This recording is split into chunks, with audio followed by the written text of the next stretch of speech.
Our next speaker is Gema Diaz Bukvic, chemical engineer pursuing a dual PhD in civil and environmental engineering at the University of Missouri, a PhD in engineering at ITBA. Presentation is PFAS removal from aqueous systems, experimental and computational studies on functionalized cellulose as a sustainable sorbent.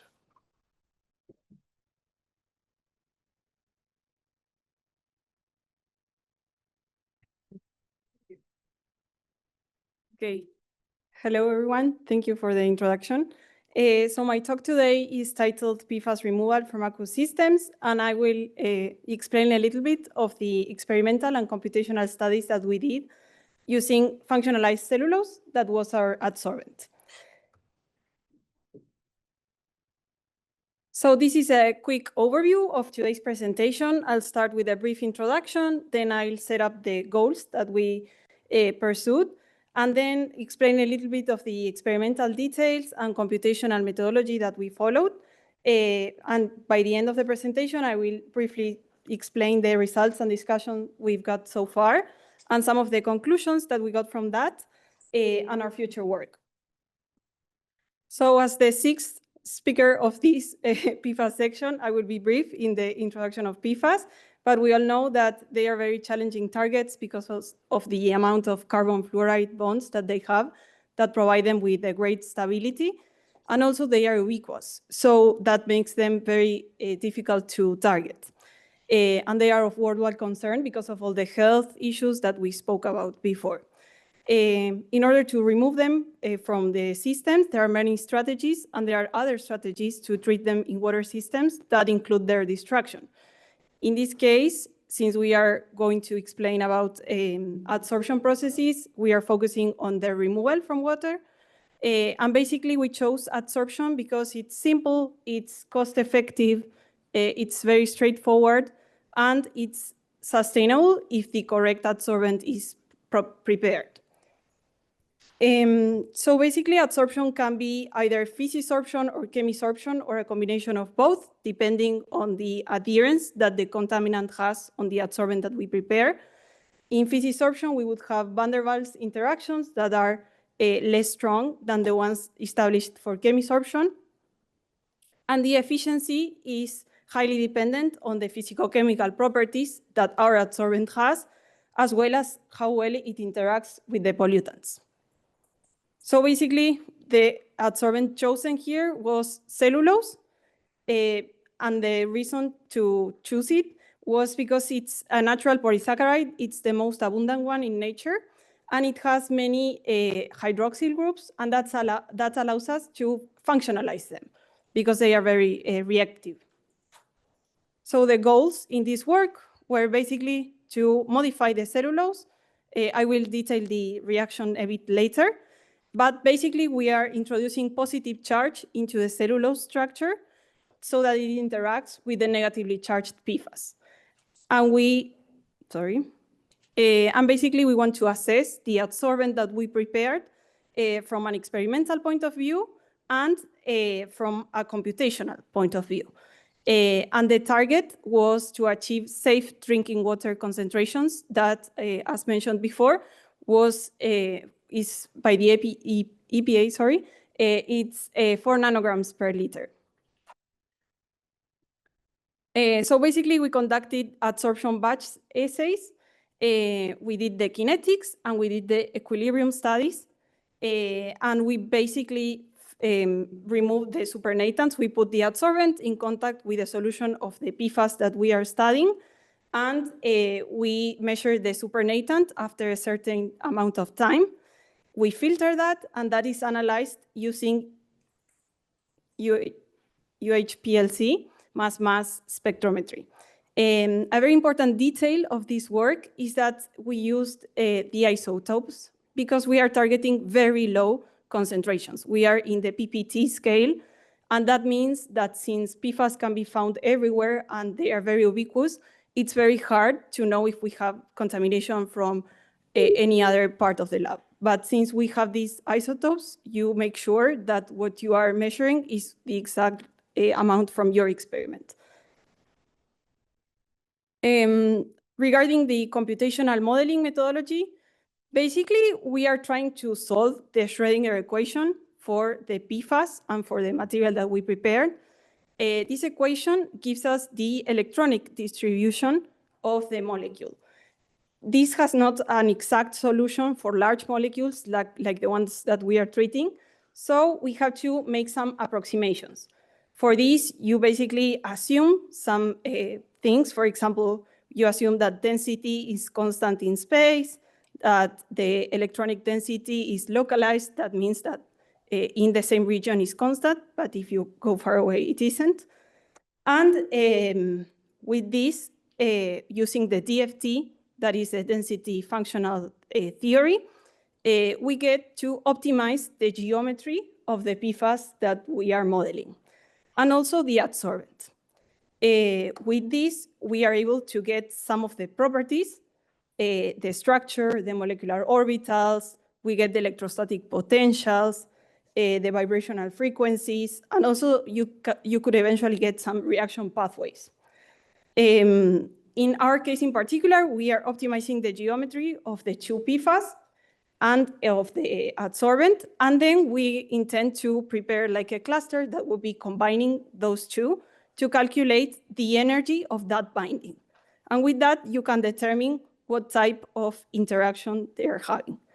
You can also plot the molecular electrostatic potential, which will show the electron density in space.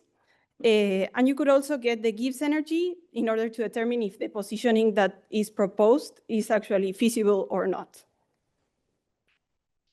Regarding the results and discussion part, this is the material fabrication technique that was used. We used cellulose that came from pine. It was extracted using DES solvent. Then it was oxidized, that you can see there. The two aldehyde groups then react with the Girard-T reagent, that is this compound that you can see there in the second arrow. And with that, you get the quaternized cellulose that has a positive charge. That is our point of interest to interact with the PFAS. So the material was characterized. When I mean the material is the adsorbent, so the crystallinity index decreased. And that makes sense because we know that cellulose has a very linear structure. And when you introduce functionalized groups, this interferes with that hydrogen bond structure that is established in the cellulose. So that index decreased. We also measured the zeta potential to see that when it wasn't modified, you can see that it is negatively charged. So it would actually like repel the PFAS. And after functionalization, you can see the positive values that are around 50 millivolts at very low pH. We also did FTIR in order to corroborate that the functional groups present were there in the functionalized cellulose. The three more important signals are pointed out here. It's the carbon-nitrogen stretching at 1567. Then the carbon of the carbonyl, at 1693, and then the nitrogen-nitrogen stretching corresponding to the hydrozone. That is the most important one because of the functionalization. And we also conducted BET studies that showed that the specific area was almost the same before and after the functionalization, but the pore volume increased a bit. And these surface area values are pretty high for an adsorbent, so those are very good results. Then regarding the kinetic studies, we can see here for both the PFOA and the PFOS, the plots that we obtained, and we did the fitting to the well-known models. The one that fitted best was the pseudo-second order model, and this is consistent with this electrostatic interaction that we are proposing. And here are the equilibrium studies. They were fitted to the well-known models as well, and Langmuir was a good fit. We have the same plot, but it's just zoomed out because since we are focusing on super low concentrations, we wanted to point out how steep the curve was for the PFOS than for the PFOA. And here we can see the results of the adsorption studies at different pH values. So as I showed in the graph where I showed the zeta potential values at different pH, the functionalized cellulose has a positive charge and the negative unmodified cellulose would repel the PFAS. So for the unmodified cellulose, they are not here in the graph because like they were literally zero adsorption. And for the functionalized cellulose, I'm just showing pH 8 and pH 10 because the difference with the pH 6, that was the one that I showed in the previous slide, was in the 200 milligrams per gram, while here we get much lower values. We are in the around like less than 10 micrograms per gram. And these are the, And these are the results we have so far for the molecular modeling. Basically, when we plot the surfaces, we can see that the blue zones correspond to positively charged areas. So the bluest means that it is the most positive. And the red areas are the ones that have negative charge. So for the PFOS and the PFOA, we can see that in the heads where we have the functional groups, we get that negative charge that interacts with the positively charged functionalized cellulose. We have gotten up to here so far, but the aim is to put them in this position and then calculate everything like for the cluster, as I mentioned before. So some of the conclusions so far is that the modification for cellulose was efficient in order to prepare the adsorbent for PFOA and PFOS. The final concentrations met the standards of the maximum concentration limits established by the EPA. And the molecular modeling provided useful insights so far in order to better understand the mechanisms. So we're moving forward on improving this material. And we want to extend the study to shorter chain PFAS, since in this study, we were able to compare PFOA and PFOS. They have the same chain length, but differ on the head. So now, knowing what effects and the conclusions from this part, we want to extend it and see the effect of the chain length. And the two PFAS that we will be studying will be PFBA and PFBS. And the molecular modeling, for that part, we want to actually get to optimize the cluster geometry and also increase the level of theory in the calculations, because although that is like more computational costly, it provides the results with more accuracy. So that would be an improvement in the work we have so far. Finally, some acknowledgements to my advisor, Dr. Maria Fidalgo from MU, and Dr. Juan. Dr. Juan's lab were the ones that prepared the material, and we are doing the testing and the computational modeling part.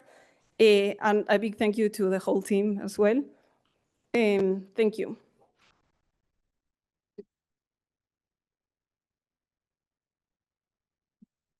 Time for a couple questions.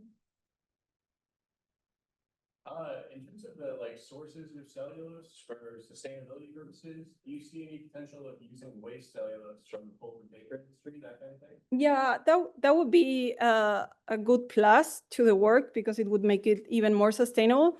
The thing is that for this specific work, the pine cellulose was provided from the USDA Forest Department because they are the funding, so they were interested in using that material specifically. Sure. Yes. I noticed that you use the tertiary aluminum polymer to modify your cellulose. Yes. To enhance the electrostatic attraction between PFAS and the raw material. Correct. But it is still not one problem that the selective, even for the commercial granular powder or exchange resin, what the weakness still lies so far is selectivity.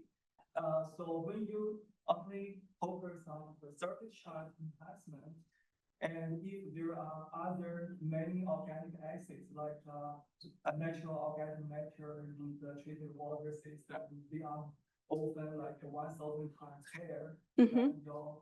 higher than your pollutant PFAS. So how you overcome that to enhance the selectivity? That's the most important part. Yeah.